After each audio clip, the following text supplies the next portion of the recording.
Hello mga idol. Meron tayo rito isang plastic na may mga lure. Meron kasi tayong kaibigan na angler at gusto niyang ipa-customize itong mga iba niyang lure na hindi na nagagamit at mga gasgas na. So, try natin kung ma-restore natin yung dati niyang kulay or ating i-customize. So, tara, tingnan natin itong mga lure na to.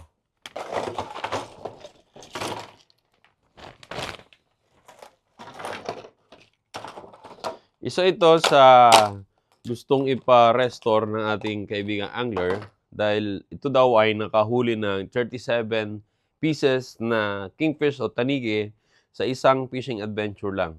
So, ito ay Osma 105 SHW at mukhang sardines. So, tingnan natin kung kaya natin at ito naman ay mga red tiger. So, try din natin ito mga idol.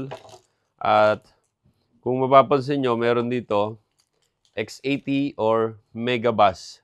Megabass na lure. Ito mga idol, ang presyo nito nung mga karaang mga fishing adventure ko, nakabili ako ng worth 70 dirham or katumbas ng 1,000 pesos. At ito nga pala ay, base sa kanya ay 100 plus dirham or katumbas ng 1,500 pesos. So ito yung ating mga susubukan na i-customize. At ito ang ating mga i-restore, mga white tiger.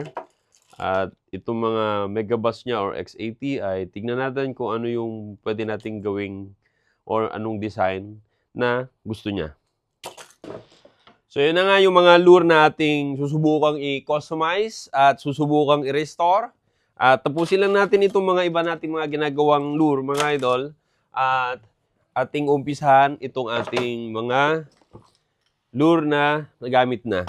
At meron pa tayo rito isang box. At ito yung naman yung ating mga i-hard coat. So, abangan ninyo mga idol at papakita din natin or papakita natin sa inyo paano natin ito i-hard coat at kung ano-ano ang mga lure na to. Yun lang mga idol. Thank you so much and God bless.